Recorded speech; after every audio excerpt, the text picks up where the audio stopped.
உட்காந்து உட்காந்து பேசுறியான்னு கேட்குறாரு அவர். அது அது என்னை பார்த்தா அப்படி தெரியும் உட்காந்து அது வேற ஒன்றும் இல்லை. எனக்கு வந்து கண்ணில் கொஞ்சம் கோளாறு, ஒரு கண்ணு கொஞ்சம் பார்வை கம்மி. அதனால் நடக்கும்பொழுது கொஞ்சம் நிதானமாக நடந்து வருவேன். எனக்கும் எல்வி சண்முகநாதன் டாக்டருக்கும் ரொம்ப நெருக்கம். ஏன்னா அவர் எதில் ஸ்பெஷலிஸ்ட்டோ அதே நோய்க்கு நான் ஒரு நோயாளி. அந்த குளுக்கோமாங்கிற ஒரு இது அது, அதனால் மேற்கொண்டு பாதிக்காமல் அதை தடுத்து வச்சுருக்குறோம். அதனால் அது நடக்கிறத பார்த்துட்டு உட்காந்து பேசுறியா அப்படின்னு கேட்குறாரு அவர். வேறு ஒன்றும் இல்லை. அது முன்னாடி அங்கேயே உட்காந்து பேசலாம்னு தான் நினச்சேன். அங்கே மைக்கு வைக்கிறதுக்கு இடமில்லாத அளவுக்கு வேறு என்ன எல்லாத்தையும் கொண்டு வந்து வச்சு விட்டார்கள். அதுக்கு மேலே மைக்கு வச்சா கீழே விழுந்துடும். அந்த நல்ல ஒரு துரை இருக்காரே, அவர் ரொம்ப இப்படி எதையாவது பண்ணி எங்களை ஏதாவது பண்ணுவார், ஒரு கோமாளி மாதிரி ஆக்கி விட்டுருவார். அந்த மாதிரி அந்த அந்த இங்கே சரி இது ஒரு கௌரவமாக கொடுத்துருக்கிறாருன்னு வச்சுங்க. அந்த கிரீடமும் மாலை, அந்த செங்கோல் கிரீடம், இது இங்கே அரை இந்த இடத்த பொறுத்த வரைக்கும் ரொம்ப கௌரவமாக கொடுத்துருக்காருன்னு வச்சுக்கலாம். நாங்கள் நிஜமாவே இந்த செங்கோல் இந்த கிரீடத்தை போட்டுக்கிட்டு அந்த கையில் ஒரு குடையை எடுத்துக்கிட்டு நேராக எங்கள் வீட்டுக்கு போகிறேன்னு வைங்க.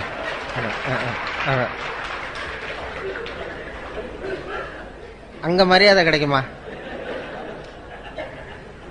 இப்போ இங்கே வந்து மரியாதையை கொடுக்குற அந்த செங்கோலும் இதுவும் அங்கே போனால் மரியாதையை குறைச்சிரும். இப்படி ஏதாவது வித்தியாசமாக பண்ணுறது தான் துரைக்கு வேலை. அவர் வந்து ஏதாவது இப்படி பண்ணிடுவார்னு தெரியும். இந்த விருதே வந்து அவர் ஐவி அவர்களுக்காக, வீரபத்திரன் அவர்களுக்காக தான் கொடுக்கணும்னு சொல்லி தீர்மானம் பண்ணி எல்லாம் முடிவு பண்ணது. அப்புறம் பத்திரிகை பார்க்குறேன் ஏம்பேரியம் போட்டிருக்கு. அதில் எப்படி போட்டாருன்னா சரி, அது எதுக்கு போட்டாருங்கிறது அப்புறம் தான் தெரியுது. இந்த நாலு தடவை வந்தேன் போனேன் அப்புறம் என்னாரு, அப்புறம் பேசும்பொழுது அவங்க யாரையும் சொல்லி அவங்க காசு வாங்குறாங்க, பணம் வாங்குறாங்க அப்படின்லாம் பேசிக்கிட்டு இருந்தார்ல. நான் இது வரைக்கும் அவர் வந்து நான் வந்து இது வரைக்கும் என்னுடைய சொந்த செலவில் தான் வந்து போயிட்டுருக்கேன், காசுலாம் வாங்குறதில்ல. அது இப்படி வந்து அதுக்கு பதிலாக தான் இதெல்லாம் கொடுத்துட்டார். பணத்தை விட இது கொஞ்சம் சீப்பு. இப்போ பேசுகிறவங்களுக்கு பணம் கொடுக்குறதுன்னா அதை விட இதுக்கு கரையம்லாம் போட்டிங்கன்னா சீப்பாக முடியும். அதேமாதிரி ஒரு பட்டம் கொடுக்குறதும் அதை விட சுலபம். அதனால் மனிதநேய மாமணின்னு அது அவ்வளோ சுலபமாக கொடுத்துட்டார்.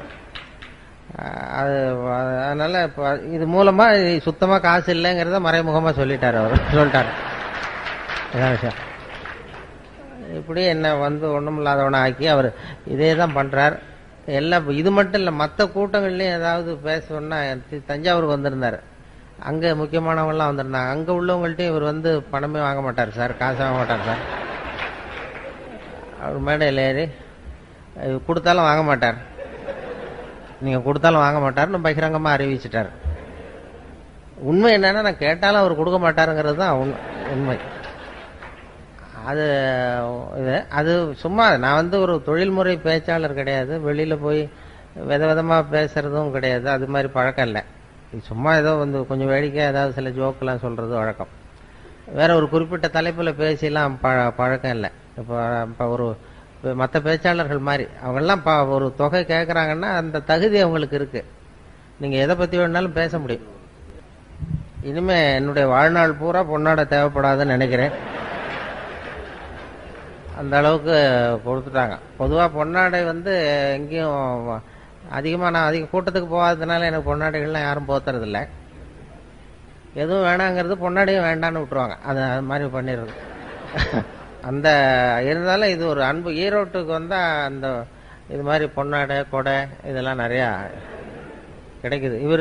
இந்த கொடை நண்பர் வந்து இது முதல் தடவை இல்லை, இது 3வது கொடையோ 4வது கொடையோ தெரியல, எனக்கு கொடுத்துருக்கிறார். 4வது கொடை கொடுத்துருக்கிறார். அதனால் எங்கள் வீட்டில் இப்படி வீட்டுக்கு வந்தீங்கன்னா கொடையாக தொங்கும் வரிசை. இதெல்லாம் அதான் அன்பை வெளிப்படுத்துகிறதுக்காக அப்படி செய்கிறாங்க. அது எங்களுக்கு என்ன சங்கடம்னா, இதையெல்லாம் இனிமேல் தூக்கிட்டு ரயிலில் போய் சேரணும் பாருங்க, அது கஷ்டம். அதனால் உங்கள்கிட்ட நான் வந்து ஈரோட்டில் உங்ககிட்டையும் நகைச்சுவை மன்றத்துக்கிட்டையும் நாங்கள் வர்றது வெறும் அன்பை மட்டும்தான் எதிர்பார்த்துக்கிட்டு வரோம். வேற இது மாதிரி சுமைகளை எதிர்பார்த்துக்கிட்டு வரல. இப்போ என்னாச்சுன்னா, நாங்கள் சும்மா வர்றதுக்கு அதுக்கு இதுக்கெல்லாம் ஒரு விலை போட்டு கொடுத்தது மாதிரி ஆயிட்டுது. அதுக்கு ஒரு வேல்யூ மாதிரி இது. அதனால எதுவுமே தர வேண்டாம். 5வது தடவை என்ன கூப்பிடுற அபிப்பிராயம் இருந்தா அவர் எங்களுக்காக எதையுமே செய்ய வேண்டாம். சாப்பாடு கூட போட வேண்டாம், நாங்களே அப்படி வளரும். அவங்க வீட்டில் போய் அவர் அவர் என்ன பண்ணுவாருன்னா, ரொம்ப துறையை பற்றி உங்களுக்கு தெரியும், ரொம்ப கஷ்டப்படுறாரு இதை நடத்தணுங்கிறதுக்காக. சொந்த காசெல்லாம் நிறைய செலவு பண்ணுறாரு. அதையெல்லாம் பார்த்துட்டு தான் நீங்கள் எதுக்கு அனாவசிய செலவுன்னு சொல்லி நானே சண்டை போட்டேன். நீங்கள் செலவு பண்ணி இந்த என்ன சார் ஜனங்களை சிரிக்க வைக்கிறோம், அது ஒரு சேவை தானே, அதுக்கு செலவு பண்ண என்ன அப்படிங்கிறது அவருடைய கொள்கை. சரி செலவு பண்ணுங்க, இது அனாவசிய செலவெல்லாம் குறைக்கலாம்ல. இப்போ இந்த கிரீடம் செங்கோல்லாம் நாங்கள் வச்சுக்கிட்டு என்ன பண்ண போகிறோம், இந்த செலவையெல்லாம் குறைச்சிக்கிட்டு நீங்கள் வேறு ஏதாவது உபயோகமாக செலவு பண்ணலாமேன்னு சொன்னேன். அது என்னமோ அவருக்கு இப்படி ஒரு இது பரவாயில்ல. அது அதனால் இந்த செங்கோல்லாம் அவர்கிட்டே திருப்பி போகும்பொழுது அவருக்கே போட்டு விட்டுட்டு அவர் கையிலேயே கொடுத்துட்டு தான் போகணும். ஆனால் தயவு செய்து அந்த கொடுத்த பட்டத்தை திருப்பி கேட்க வேண்டாம் என்று கேட்டுக்கொள்கிறேன். ஏதோ கை தவறி கொடுத்துட்டு போடாது அப்படின்னு கேட்டாருன்னா ரொம்ப கஷ்டமாக இருக்கும். அப்படி பண்ணுறது இந்த வேடிக்கை, இந்த சிரிப்பு அது சொன்னாங்க இல்லையா, அதாவது மனுஷனுக்கே நமக்கு வந்து இயல்பாக நடக்கக்கூடியது இந்த ரெண்டு விஷயம். அதாவது நடக்கிறது, நம்ம நடக்கிறோம் பாருங்க, இந்த நடக்கிறது சிரிக்கிறது, இது ரெண்டும் இயற்கையாக நடக்கணும்.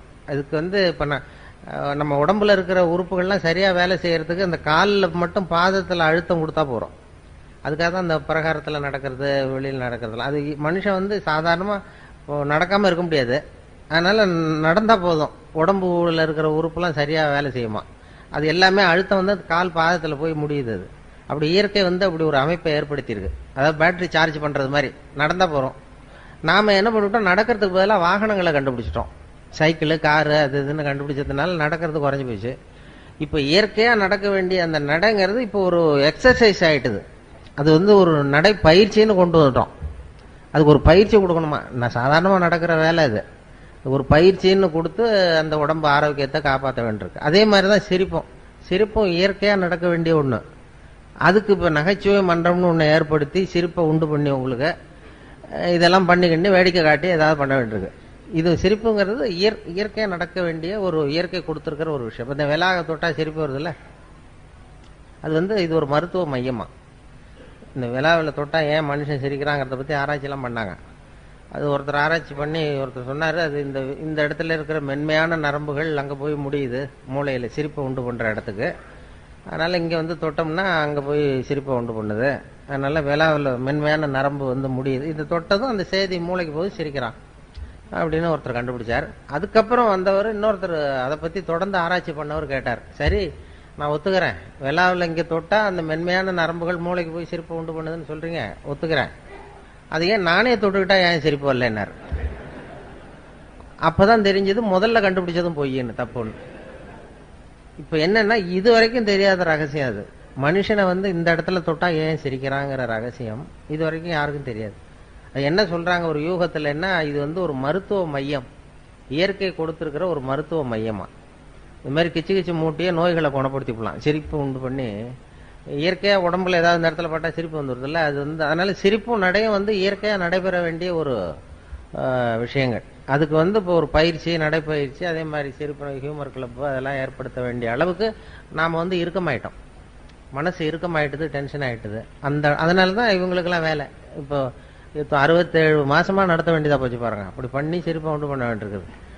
இல்லைன்னா அதுதான் இது வந்து மருத்துவ மையம். மனிதனுடைய விலாப்புறம் வந்து ஒரு மருத்துவ மையம்னு இப்போ ஆராய்ச்சியாளர்கள்லாம் கண்டுபிடிச்சு சொல்கிறாங்க. அதனால சிரிப்பு வந்து இயல்பாக நடக்கணும். அதனால தான் இப்போ பேசிகிட்டு இருந்தோம் டாக்டர்கிட்ட கூட அதை சொன்னாங்கன்னு. அதாவது மனுஷன் வந்து ஒரு குழந்தைகளை பற்றி ஆராய்ச்சிலாம் பண்ணியிருக்கிறாங்க. சின்ன வயசில் நம்ம பிறந்து 6 வாரத்தில் தான் சிரிக்க ஆரம்பிக்கிறோமா. நம்ம பிறந்து 6 வாரம் 1.5 மாதத்துல தான் சிரிக்க ஆரம்பிக்கிறோம். அது வரைக்கும் ஒன்றும் விவரமாக சிரிக்க தெரியாது. அதனால ஒரு குழந்தை வந்து ஒரு நாளைக்கு 200 தடவை சிரிக்குதான். இதெல்லாம் அதை பற்றி ஆராய்ச்சி பண்ணி டாக்டர்கள், குழந்தை நிபுணர்கள், ஸ்பெஷலிஸ்ட் சொல்கிறாங்க. ஒரு குழந்தை வந்து ஒரு நாளைக்கு 200 தடவை சிரிக்குது. நம்மெல்லாம் 15 தடவை சிரிக்கிறோமா. அப்படியே குறைச்சிக்கிட்டே வந்தாச்சு. அதனால தான் இப்போ ஹார்ட் அட்டாக்லாம் வருதுன்னு இப்போ கண்டுபிடிச்சிருக்கிறாங்க. 200 தடவை சிரிக்க வேண்டிய குழந்தைத்தனம் அப்படியே குறைஞ்சி போய் கொஞ்சம் கொஞ்சமாக குறைச்சிட்டு வருது. சிரிப்புக்கு வந்து ஜோக்கே தேவைப்படாது. நான் சொன்னல இயல்பான விஷயம்னு, சிரிப்புக்கு ஜோக்குன்னு ஒன்று தேவையே படாது. அது வந்து இந்த நம்ம காலங்காலமாக சிரிப்பு வந்து சிறைப்பட்டு போயிருக்குதான் நம்ம உடம்புல. எப்படின்னா, ஒரு முதலாளிக்கு முன்னாடி தொழிலாளி சிரித்தா மரியாதை குறைச்சல், ஒரு வாத்தியாருக்கு முன்னாடி பையன் சிரித்தா மரியாதை குறைச்சல், ஒரு அதிகாரிக்கு முன்னாடி பியூனு சிரிச்சா மரியாதை குறைச்சல், இப்படி சொல்லி சொல்லி சிரிப்புங்கிறது மரியாதை குறைவான செயல்னு போதிக்கப்பட்டு வந்திருக்கிறோம். அதனால சிரிப்புங்கிற அந்த செயல் வந்து சிறைப்பட்டு போச்சாமா. நான் இப்போ என்னன்னா மரபு ரீதியாவே ஜெனட்டிக்காவே நாம சிரிச்சா யாராவது தப்பா நினைப்பாங்களோ அப்படின்னு நினைக்கிற அளவுக்கு நம்ம வந்துட்டோம். அப்படி சிறைப்பட்டு இருக்கிற சிரிப்பை வெளியில கொண்டு வர்றதுக்கு ஜோக்குன்னு ஒரு சாவியை போட வேண்டியிருக்கு. ஒரு சாவியை போட்டு திறந்து விட்டு அந்த சிறைப்பட்டு இருக்கிற சிரிப்பை வெளில கொண்டு வர வேண்டியிருக்குதான். இதான் இப்ப நடக்கிறது. வேற சிரிப்புக்கும் ஜோக்குக்கும் சம்பந்தமே இல்லை. சொல்லப்படுகிற ஜோக்குக்கும் சிரிப்புக்கும் உங்களுடைய இயல்பான சிரிப்புத்தன்மையை வெளியில கொண்டு வர்றதுக்கு ஜோக்குங்கிறது ஒரு சாவியா உபயோகப்படுது. இதுதான் இப்போ ஆராய்ச்சியாளர்கள்லாம் கண்டுபிடிச்சிருக்கிறது.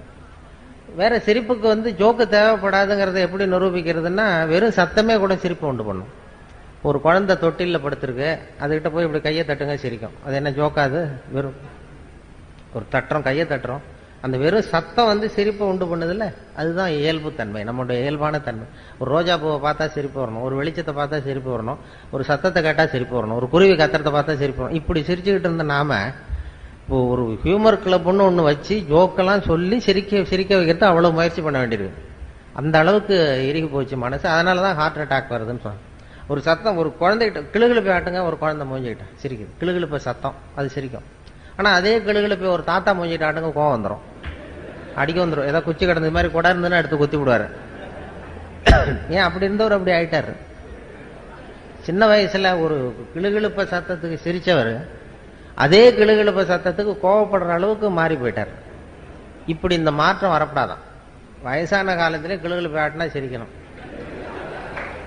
அப்படி இருந்தா அவருக்கு ஹார்ட் அட்டாக் வராது. எதுக்கு சொல்றேன்னா, இப்ப இங்க வந்திருக்கிற பெண்கள்லாம் வீட்டுல ஒரு கிளுகிழப்பை வாங்கி வச்சுங்க. இனிமே வீட்டுக்காரர் கோபமா வந்தாருன்னா முகத்திட்ட போய் அப்படி இப்படி ஆட்டி பாருங்க. அவர் சிரிச்சுட்டாருன்னு வைங்க, பயப்படவே வேண்டாம். அவர் இயல்பு தன்மை மாறாம இருக்காருன்னு அர்த்தம். நீங்க கிளுகிழப்பை ஆட்டினது டென்ஷன் ஆயிட்டாருன்னு வைங்க, உடனே இசிஜி எடுத்து பார்க்கணும். அது ஏதாவது இருதயத்தில் கோளாறு இருக்கான்னு பார்க்கணும். நம்ம பேசிக்கிறதுக்கு வேடிக்கையா இருக்கே தவிர இதெல்லாம் ஆராய்ச்சியாளர்கள் சொல்ற உண்மைதான். அதை பத்தி ஆராய்ச்சி பண்ணிட்டு சொல்றாங்க, ஹார்ட் அட்டாக் வர்றதுக்கே காரணம் அந்த இயல்பான சிரிப்புத்தன்மை குறைஞ்சதுதான். அதனால்தான் அந்த தன்மையை மறுபடியும் உண்டு பண்ற பெரிய முயற்சியில தான் இது மாதிரி நகைச்சுவை மன்றங்கள்லாம் இப்ப ஈடுபடுத்திருக்கு. இப்ப எல்லா இடத்துலயும் நகைச்சுவை மன்றம் ஆரம்பிச்சுட்டாங்க. சென்னையில வந்து இன்கம் டாக்ஸ் ஆபீஸ்ல நகைச்சுவை மன்றம், இப்படி போலீஸ் ஸ்டேஷன், அங்கங்கன்னு எல்லா ஆபீஸ்லயும் நகைச்சுவை மன்றம்னு ஆரம்பிச்சு அதை ஏதாவது எங்களுக்கு கொஞ்சம் சிரிப்பு உண்டு போகும், கொஞ்சம் கிச்சு மூட்டிட்டு போங்க சார்ங்கிறது மாதிரி அப்படியெல்லாம் பண்ணிட்டு இருக்கிறாங்க. இப்ப நான் 4 வருஷமா இங்க வந்துகிட்டு இருக்கிறேன். ஒரு 2 பேருக்கு சிரிப்பு வர மாட்டேங்குது இந்த ஊர்ல. இங்க வந்து பேசி, ஆனா எனக்கு வரமாட்டேங்குது ஒண்ணு. இன்னொன்னு, இந்த நகைச்சுவை மன்ற தலைவர் ராஜவேலுக்கு வரமாட்டேங்குது. இது என்னன்னு தெரியல. எங்க 2 பேருக்கும் உபதேசம் பண்றமே தவிர எங்களுக்கு சிரிக்க தெரியல. அது அதனால நாங்களும் அப்பப்ப செக் பண்ணிக்கிறது நல்லது. இசிஜி எல்லாம் எடுத்து பாத்துக்கணும். அது அப்படி அந்த சிரிப்பு. அதான் இவர் கேட்டாரு, சுரதான்னு ஒரு கவிஞர் இருந்தார்ல, சுரதா, அவரும் நானும் ஒரு மேடையில் இருக்கும் பொழுது இப்படி பேசிட்டு இருந்தோம். அப்ப எல்லாரும் வந்து கேட்டாங்க, ஏன் சார் நீங்க என்னமோ பேசுறீங்க, நீ சிரிக்க மாட்டேங்கிறிய அப்படின்னு என்கிட்ட வந்து, ஏன் உனக்கு சிரிப்பு வரமாட்டேங்குதான்னு கேட்டார் இவர் சுரதா என் பக்கத்துல இருந்து. ஆமாங்க சார், நான் பேசுறேன், எனக்கு வரமாட்டேங்குது, நான் என்ன பண்றது அப்படின்னு. நீ அப்படி இருக்கிறது தான் நல்லது. ஏன் பொடிமட்டை தும்மக்கூடாது அப்படின்னாரு. பொடியை போடுறவன் தான் தும்மணுமே தவிர பொடிமட்டை தும்மக்கூடாது. அதனால நீ சிரிக்காம இரு. அவர் இந்த ஓமை கவிஞர் இல்லையா, அதை அப்படியே அழகா அப்படி சொன்னார். அதுல இருந்து நான் ரொம்ப புடிவாதமா சிரிக்கிறது இல்லைன்னு முடிவு பண்ணிட்டேன். அப்படி அந்த இயல்பான தன்மையிலேருந்து நம்ம மாறக்கூடாதுங்கிறது ரொம்ப முக்கியம். அது இப்ப நம்ம எத்தனையோ எல்லாரும் ஏதோ வேலையில இருக்கீங்க, எத்தனையோ துறைகளில் ஈடுபட்டிருக்கீங்க. ஆனா அந்த அந்த இயல்பு தன்மை மாறாம வச்சுக்கணுமா. அதாவது சிரிக்கிறதுக்கு சந்தர்ப்பம் வந்ததுன்னா சிரிச்சிடணும், அதுக்காக டென்ஷன் ஆகக்கூடாது. அதுதான் வாழ்க்கையில சுகமா இருக்கிறது வழி. ஏன்னா குழந்தை தன்மை தான் இருக்கு, குழந்தைத்தனமா நடக்கப்படாதான். ஆனா குழந்தை தன்மைங்கிறது இருந்துகிட்டே இருக்கணுமா. குழந்தைத்தனம்ங்கிறது வந்து வேற, குழந்தை தன்மைங்கிறது வேற. சைல்டு லைக் சைல்டிஷ் அப்படின்னு சொல்றாங்கல்ல ஆங்கிலத்தில், அது மாதிரி குழந்தை தன்மையோடு வாழ கற்றுக்கொள்ளுங்கள், குழந்தைத்தனமாக வாழாதீர்கள். அதுதான் குழந்தைத்தன்மை. அது வந்து எப்போதும் இருக்கும், அது நமக்குள்ள இருந்துகிட்டே இருக்கணும் கடைசி வரைக்கும். அந்த குழந்தைத்தன்மை மாறாம இருக்கணுமா கடைசி வரைக்கும். அப்படி இருந்தா ஹார்ட் அட்டாக்லாம் வராது. இயல்பு தன்மை மாறாம வாழ்க்கைய வந்து இல்லைன்னா என்ன ஆகும்னா, சிரிக்கிறதுக்கு அப்படியே கட்டுப்படுத்திக்கிட்டே வரோம்னு வைங்க, ஒரு கட்டத்துல அப்புறம் ஒரே அடியா சிரிக்க ஆரம்பிச்சிடும் தனியா உட்காந்து. அது பைத்தியம் பிடிச்ச மாதிரி ஆகிடும். அது அது அது அது என்ன மொத்தமாக சேர்ந்து வந்துடும். தினம் 200 தடவை சிரிக்க வேண்டியது அப்படியே சேர்ந்து சேர்ந்து அப்புறம் திடீர்னு ஒரு நாள் எல்லாத்தையும் தொடர்ந்து சிரிக்க ஆரம்பிச்சிருவோம். அது அப்படி சில பேருக்கு மனநோய் வந்துடும். அது சொல்லுவாங்க மனநோய் இதை பற்றி. ஏன்னா அந்த இந்த இந்த உலகத்தில் அப்படி தான் இருப்பாங்களாம். அதாவது ஒரு ஒரு இதே சொல்லுவாங்க, சித்த சுவாதீனத்துடன் கூடிய பைத்தியத்தன்மையுடன் வாழ கற்றுக்கொள்ளுங்கள் அப்படின்னு ஒரு உபதேசம் இந்த நூற்றாண்டில். ஏன்னா ஒரு 400 வருஷத்துக்கு முன்னாடி நம்ம எவ்வளவு சுமையோடு இருந்தோமோ டென்ஷனோட அது 40 பங்கு இப்போ அதிகமாகிருக்குதான். 400 வருஷத்துக்கு முன்னாடி நான் வந்து மனசு வந்து இறுக்கமாயிட்டுது, டென்ஷன். என்ன காரணம்னா புது புது அறிவியல் கண்டுபிடிப்புகள் புதுசு புதுசாக கண்டுபிடிக்கிறோம்ல, அது வந்து அதில் சௌகரியமும் இருக்குது அசௌகரியமும் இருக்குது. இப்போ இந்த மைக்குன்னு ஒன்று கண்டுபிடிச்சதுக்கு அப்புறம் தான் பவர் கட்டுன்னா டென்ஷன் ஆகிறோம். இது நின்று போடும் உடனே டென்ஷன். லைட்டு நின்று போச்சுன்னா டென்ஷன் ஆயிரும். மின்சாரம்னு ஒன்று கண்டுபிடிச்சதுனால தானே. மின்சாரம்னு ஒன்று கண்டுபிடிக்கலைன்னா பவர் கட்டுனா என்னென்னு தெரியாது நமக்கு. அது மாதிரி புதுசு புதுசாக ஒரு பொருளை கண்டுபிடிக்கும் பொழுது அதனுடைய இது ரொம்ப இதாகிடும். இப்போ அதனால் அந்த இறுக்கத்தை குறைக்கிறதுக்கு சித்த சுவாதீனத்துடன் கூடிய பைத்தியத்தன்மையுடன் வாழ கற்றுக்கொள்ளுங்கள் அப்படின்னு ஒரு உபதேசம் சொல்லுவோம். அது என்ன சித்த சுவாதீனத்துடன் கூடிய பைத்தியத்தன்மை அப்படின்னா, பைத்தியம்னாவே சித்த சுவாதீனம் இல்லாமல் போகிறது தான். சித்த சுவாதீனத்துடன் கூடிய பைத்தியத்தன்மைன்னா, இப்போ நீங்கள் வந்து உங்கள் வீட்டுக்காரர்கிட்டயோ வீட்டுக்காரம்மாட்டி யாரை கேட்குறீங்க, 8ஐயும் 3ஐயும் பெருக்கினா என்ன அப்படின்னு கேட்குறீங்க. அவர் 23ன்னு சொல்லிடுறாருன்னு வைங்க. உங்கள் வீட்டுக்காரரை கேள்வி கேட்குறீங்க, 8ஐயும் 3ஐயும் பெருக்கினா என்ன, 23ன்னு சொல்கிறார். 24ன்னு சொல்லணும், 23 சொல்கிறார். உடனே நீங்கள் அவர்கிட்ட சண்டைக்கு போகக்கூடாது.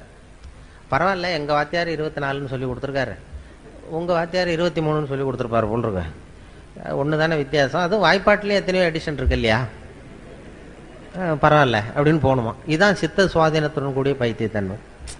24 தான் சரிங்கிறது சித்த சுவாதீனம். 23ன்னு சொல்கிறாரு, அதை ஒத்துக்கிறோம் பாருங்க, அதான் பைத்தியத்தன்மை. அந்த மனோபாவம் வந்து குடும்பத்திலையும் சரி அலுவலகத்திலையும் சரி வெளி உலகத்திலையும் இருந்ததுன்னா டென்ஷன் வராது, இருதய பாதிப்பு வராது. இப்போ அதாவது ஒரு பேங்க் உத்தியோகத்துக்கு ஒருத்தன் போனான், ஒரு பேங்க்கில் வேலை பார்க்குறதுக்கு ஒருத்தன் அப்ளை பண்ணால் இன்டர்வியூக்கு கூப்பிட்டாங்க. இன்டர்வியூ கூப்பிட்டு தான் அவங்க கேள்வி கேட்டாங்க, 8ஐயும் 3ஐயும் பெருக்குனா என்னடான்னு. இவன் 23ன்னு சொல்லிட்டான், வாய் தவறி சொல்லிவிட்டான். பேங்க்கில் உத்தியோகம், இன்டர்வியூ போகல சொல்லணும்ல கரெக்டாக, 23ன்னு சொல்லிட்டான். வெளில வரும்பொழுது யோசிச்சான், ஆகா இது ஒரு சின்ன கணக்கு, 8 × 3 8ஐயும் 3ஐயும் பெருக்குனா என்னன்னு கேட்டாங்க, நம்ம 24 பதிலாக 23ன்னு சொல்லிவிட்டோம் வாய் தவறி. நிச்சயமாக நமக்கு இந்த பேங்க்கில் வேலை கிடைக்காது. ஏன்னா பேங்க் உத்தியோகத்தில் இது கூட தெரியலன்னா எப்படி பேங்க்கில் வேலை கொடுப்பாங்க, நமக்கு கிடைக்காது அப்படின்ட்டு போயிட்டான். ஏதோ உளறிட்டோம்னு போனால் ஒரு 10 நாளில் அப்பாயின்மெண்ட் ஆர்டர் வந்துட்டுது அவனுக்கு, வந்து வேலையில் சேர்ந்துக்கிடான்னு. அப்போ நினச்சானா, சரி நம்ம பதில் சொன்னதை அவரும் சரியாக கவனிக்கலை போல இருக்கு, இந்த கேள்வி கேட்டவரும். இது அவர்கிட்ட இப்போ நம்ம சொல்லக்கூடாது உண்மையை, நம்ம நேராக போய் வேலையில் சேர்ந்துக்குவோம். வேலை பர்மனெண்ட் ஆனதுக்கப்புறம் அவர்கிட்ட உண்மையை சொல்லுவோம், அதான் சரி அப்படின்னு சொல்லி நேராக வேலையை போய் சேர்ந்துட்டான். சேர்ந்துட்டு பேசாமல் கம்முன்னு இருந்தான். வேலை நிரந்தரமாச்சு, நிரந்தரமாக நியமன உத்தரவு கொடுத்தாங்க. அதுக்கப்புறம் இந்த மேனேஜர்கிட்ட போய் உட்காந்தான். சார், அன்னைக்கு இன்டர்வியூக்கு வந்தப்போ என்ன ஒரு கேள்வி கேட்டீங்க, 8ஐயும் 3ஐயும் பெருக்குனா என்னன்னு கேட்டீங்க, நான் வாய் தவறி 23ன்னு சொல்லிட்டேன், நீங்கள் அது சரியாக கவனிக்கலை, எனக்கே வேலை கொடுத்துட்டீங்க சார், ரொம்ப தேங்க்ஸ் அப்படின்றான். இனிமேல் ஒன்றும் பண்ண முடியாதுல்ல அதனால். அப்போ அவர் சொன்னாரா மேனேஜர், அப்படி இல்லைப்பா, நீ அன்னைக்கு இன்டர்வியூக்கு வந்தப்போ மொத்தம் 294 பேர் வந்தாங்க இன்டர்வியூக்கு அன்னைக்கு. நான் அந்த 294 பேர்கிட்ட இந்த கேள்வி கேட்டேன், 8ஐயும் 3ஐயும் பெருக்குனா என்னன்னு. நீ சொன்னது தான் நியரஸ்ட் கரெக்ட் ஆன்சர். நான் ஒன்றும் தப்பாக பண்ணிப்பில்ல கொடுத்துடல, அதனால் இருக்கிறதுல நீ கட்டிக்காரன் பரவாயில்ல அப்படின்னு சொல்லி நான் ஏமாந்ததான் நினைக்காதேன்னாரான். இது எதுக்குன்னா, வாழ்க்கையில் வெற்றி பெற வேண்டும்னு நினைக்கிறவங்க நியரஸ்ட் கரெக்ட் ஆன்சரை தான் பார்க்கணுமா, பர்ஃபெக்ஷன் பார்க்கக்கூடாது. நியரஸ்ட் கரெக்ட் ஆன்சருங்கிறது ஒரு தத்துவம். வாழ்க்கை கலையில் வெற்றி பெறணும்னு நினைக்கிறவங்க கிட்டத்தட்ட எல்லாம் சரியாக இருந்தால் சரி தான். இன்றைக்கி சாப்பிட்ற சாப்பாடு வந்து ஏதோ கிட்டத்தட்ட சுமாராக சாப்பிட்றாப்புல இருந்தால் போதும், அது ரொம்ப பிரமாதமாக இருக்கணும்னு எதிர்பார்க்கக்கூடாது. அது மாதிரி அறிவியலில் துல்லியம் முக்கியம். சயின்ஸு அறிவியல் விஷயங்களில் வந்து துல்லியம் தான் முக்கியம், அதில் நியரஸ்ட் கரெக்ட் ஆன்சர் பார்க்கக்கூடாது. சயின்ஸ்லாம் துல்லியம் தான் முக்கியம். வாழ்க்கைங்கிற கலையில் நியரஸ்ட் கரெக்ட் ஆன்சர் முக்கியம். அறிவியல் எப்படின்னா, இப்போ ஒரு ராக்கெட்டை வந்து செவ்வாய் கிரகத்துக்கு அனுப்புகிறோம்னு வைங்களேன், அது தவறி போய் புதனில் இறங்கி விடுது. பரவாயில்ல, ஒன்று தானே வித்தியாசம், நியரஸ்ட் கரெக்ட் ஆன்சர்னு போயிடக்கூடாது. அறிவியலில் வந்து துல்லியம் முக்கியம். வாழ்க்கைங்கிற கலையில் கிட்டத்தட்ட சரியாக நீங்கள் நினைக்கிறது மாதிரி 100% நீங்கள் எதிர்பார்க்கறது மாதிரியே உங்கள் கணவரோ அல்லது மனைவியோ இருக்க முடியாது. அதை அந்த நியரஸ்ட் கரெக்ட் ஆன்சர் பார்க்குற மனோபாவம் வந்துட்டுதுன்னு வைங்க, பிரச்சனையே வராது வாழ்க்கையில். ஆனால் அது நம்ம நினைக்கிறது மாதிரியே இருக்கணும்னு எதிர்பார்க்குறோம். சுத்தமாக 100% அப்படியே இருக்கணும்னு நினைக்கிறது. அதனால தான் சண்டை சச்சரவு. பர்ஃபெக்ஷன் ஒன்று உலகத்தில் எதுவுமே கிடையாதான். நானாக என் மனசில் ஒரு உருவத்தை வரைஞ்சிக்க வேண்டியது, எதிரில் பார்க்குறது நான் வரைஞ்ச உருவத்தை மாதிரியே இருக்கான்னு நான் பார்க்குறேன். அப்படி ஒத்து போச்சுன்னா அது பர்ஃபெக்ட்னு ஒத்துக்கிறேன். அது ஒத்து போகலன்னா அது சரியில்லைங்கிறேன். கோளாறு நான் வரைஞ்சத்தில் இருக்கே தவிர அந்த பொருள் இல்லை. அதுதான் முக்கியம். அதுதான் வாழ்க்கையினுடைய நுணுக்கமே. அதுதான் அழகுங்கிறது. அப்படி தான் அழகுன்னு ஒன்று வெளியில் ஒன்றும் கிடையாது, பொருளில் கிடையாது. அழகாய் இருக்கிற பொருளை நீங்கள் விரும்புவதில்லை, நீங்கள் விரும்புகிற பொருள் அழகாக இருக்கிறது அப்படிங்கிறது தான் உண்மை. உங்களுக்கு பிரியமாக இருந்தால் அது அழகாக தெரியும், பிரியம் இல்லைன்னா அழகாக இருக்காது. அதனால் அழகுங்கிறது நீங்கள் விரும்புகிறீங்களா இல்லையாங்கிறத பொறுத்து அமையதே தவிர பொருளில் உள்ள விஷயம் கிடையாது. அது அழகாக இருக்கும். அதான் அழகாக இருக்கிற பொருளை நீங்கள் விரும்புவதில்லை, நீங்கள் விரும்புகிற பொருள் அழகாக இருக்கிறது. அந்த மனோபாவத்தை குடும்பத்தில் நம்ம உண்டு பண்ணிட்டோம்னா வாழ்க்கையில் அந்த டென்ஷன் இருக்காது. எப்போதும் அந்த சிரித்து வாழணுங்கிறாங்க இல்லையா, அந்த இயல்பு தன்மையோடு நம்ம வாழறதுக்கு அது ரொம்ப உதவியாக இருக்கும். குடும்பத்தில் எத்தனையோ பிரச்சனைகள் வரலாம். அது சொல்லுவாங்க நிறையா. சின்ன சின்ன ஒரு நல்ல குடும்பங்கிறது எப்படின்னா, அனுசரித்து போகணும், ஒருத்தரை விட்டு கொடுத்து போகணும், சந்தேகம் கூடாது, அப்படி இப்படின்னு சொல்லுவாங்க. அதாவது ஒருத்தன் வந்து ஒரு பொண்ணை கல்யாணம் பண்ணிட்டு வந்தான். குடும்பத்தில் சந்தேகம். அவன் என்ன சொல்லிட்டாங்க எல்லாரும், டே நீ கல்யாணம் பண்ணிட்டு வந்திருக்கிறிய, அந்த பொண்ணுக்கு காது சரியாக கேட்காதுரா அப்படின்ட்டாங்களாம். இவனுக்கு ரொம்ப வருத்தமாக போச்சு. ஆகா, நம்ம கல்யாணம் பண்ண பொண்ணு காது சரியாக கேட்கலன்னு சொல்கிறாங்க, இதை எப்படி கண்டுபிடிக்கிறது, டெஸ்ட் பண்ணணும்னு பார்க்குறான். நேராக போய் உனக்கு காது கேட்குமா அப்படின்னு கேட்டால் சண்டை வந்துடும். இது எப்படியாவது சோதனை பண்ணணும்னு வெளியில் போகிறது மாதிரி போனான். வெளியூருக்கு போனோம், வெளில எங்கேயோ கடத்தருக்கு போனது மாதிரி போயிட்டு திரும்பி வந்தான். திரும்பி வந்து தெருவில் நின்றுக்கிட்டு இன்றைக்கி என்ன சாம்பார் அப்படின்னா பதிலே வரல. ஆஹா, நம்ம கேட்டது தப்பு, சரிதான், காது கேட்கல மனைவிக்குன்னு முடிவு பண்ணிட்டான். அடுத்தது வீட்டுக்குள்ளே வந்து நின்று 2வது தடவையாக கேட்டான். வாசலுக்குள்ளே வந்து நின்றுக்கிட்டு இன்றைக்கி என்ன சாம்பார் அப்படின்னா 2வது தடவையும் பதில் வரல. சரி, ஏமாந்து போட்டோம் நம்ம அப்படின்னு சொல்லிட்டு நேராக அடுப்பங்கரைக்கு போனான். அடுப்பங்கரையில் அந்த பொண்ணு ஏதோ சமைச்சிக்கிட்டு இருக்கு, சமையல் பண்ணிகிட்டு இருக்கு. அது சமையல் பண்ணிகிட்டு இருக்கு, அது காதுகிட்ட போய் இப்படி வச்சுக்கிட்டான் கையை. இப்படி கையை வச்சுக்கிட்டு வேகமாக கத்துறான். 3வது தடவை இன்றைக்கி என்ன சாம்பார்னு 3வது தடவை கத்துறான். அது கொஞ்சம் கூட அலட்டிக்கவே இல்லை. மெதுவாக திரும்பி இவன் காது ஓரமாக சொல்லுது, 3வது தடவையாக சொல்கிறேன் முருங்கைக்காய் சாம்பார் அப்படின்னு தான். இவனுக்கு காது கேட்கல, இவன் போய் அதை சந்தேகப்படுறான். குடும்பத்தில் இப்படி தான் பிரச்சனை வரும். முதல்ல நம்மகிட்ட இருக்கிற குறை என்னன்னு தெரிஞ்சுக்கிட்டு அடுத்தவங்க பேரில் குறைய கண்டுபிடிக்கணும். நாம் என்ன பண்ணுறோம், முதல்ல அடுத்தவங்க குறைய கண்டுபிடிக்கிறோம். அதனால தான் சிக்கல். குடும்பங்கிறது ரொம்ப அழகாக நடத்த வேண்டிய, வாழ்க்கையில் ரொம்ப புரிந்து கொள்ள வேண்டிய ஒரு கலை அப்படின்னு சொல்லுவாங்க. எங்கள் வீட்டுக்கு ஒருத்தர் வந்திருந்தார். இப்போ சமீபத்தில் ஒரு பத்திரிக்கை கொடுக்க வந்தார், கல்யாண பத்திரிக்கை கொடுக்கறதுக்காக வந்தார். அவரை அழைச்சிக்கிட்டு இன்னொரு இடத்துக்கு போகிறேன், இன்னொரு வீட்டுக்கு பத்திரிக்கை கொடுக்கணும். அவர் வீடு இருக்கிற இடம் தெரியாது, அதனால் அழைச்சிட்டு போகிறேன். அந்த வீட்டில் கணவன் மனைவி 2 பேரும் ஒத்து போகிறதில்ல, அடிக்கடி சண்டை வரும். அந்த வீட்டில் கொண்டு போய் பத்திரிக்கை கொடுக்கணும். நான் அழைச்சிட்டு போகிறேன் இவரை, இந்த ஒரு பெரியவரை. அவங்க 2 பேரும் அடிக்கடி சண்டை போட்டுக்கிறவங்கன்னு தெரியும் அவருக்கு. போய் உட்காந்தோம், காஃபி கொண்டாந்து கொடுத்தாங்க, சாப்பிட்டோம். அப்போ அவங்க அந்த கணவன் மனைவி 2 பேரையும் கூப்பிட்டாரு. 2 பேரையும் கூப்பிட்டு, இதை பாருங்க, இப்போ உங்களுக்கு ஒரு போட்டி வைக்க போகிறேன், நீங்கள் ஜெயிச்சுட்டிங்கன்னா உங்களுக்கு 100 ரூபா அப்படின்னாரு. நான் வேடிக்கை பார்த்துட்டு உட்காந்துருக்கேன். என்ன போட்டி அப்படின்னா, ஒரு நூல் கொண்டு வாங்க, தைக்கிற நூல், சாதாரண நூல் கொண்டு வாங்கினதான் ஒரு இவ்வளோ நீளம் நூல் கொண்டு வந்து கொடுத்தது அந்த அம்மா.